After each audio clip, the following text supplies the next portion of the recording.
Hi, I'm Ron from POC Culture. So great to chat with you both. How are you doing? Good. How are you? It's been a fun week. Great to hear. Sana, I'm going to start with you. I always admire the way you use your voice and how you value representation. And you talk about how you know these characters have an impact on people.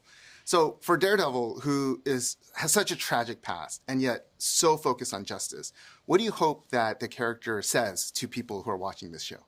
Oh, wow. That's a great question. I mean, I think because he is so complicated, he's had so much trauma in his life. And as you know, in this season, he has a lot of trauma as well.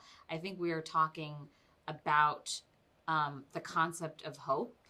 And also, especially as you're grappling with grief, and especially as you're grappling with trying to understand who you are and who you are in the universe. And I think that is something that Matt Murdock constantly does.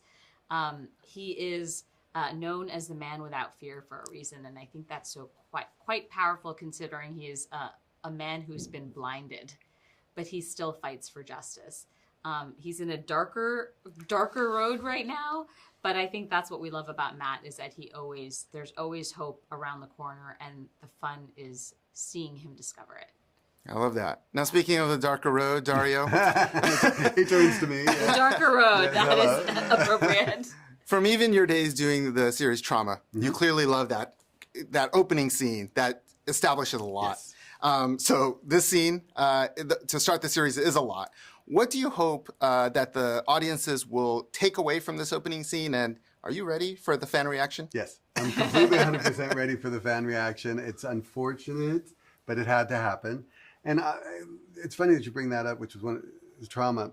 I think it's a lot of fun, and it's a really cool way to tell a story, is to kind of bring you in and take you from the past of a show that we loved, bring you into a place that reminds you of and has that kind of warmth of the past and sets a stage, and then jumble it up, then just kind of throw it into directions you may not expect.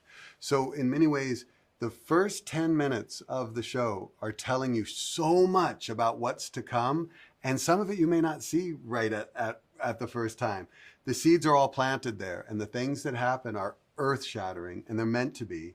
And the central event that you talk about originally was off-screen. And for me, that couldn't be. We had to see it, we had to feel it, and we had to be with Matt during one of the toughest times, because he's going to carry that forward forever. I appreciate that, and I think that's what I call it. The impact is incredible. I'm not ready for the fan reaction, but the thing is it has happened in the books. There were other characters that went away that I feel couldn't have gone away. If we were going to cause a rift in that family, it was inevitable. Oof. The tease. It's tough. Yeah.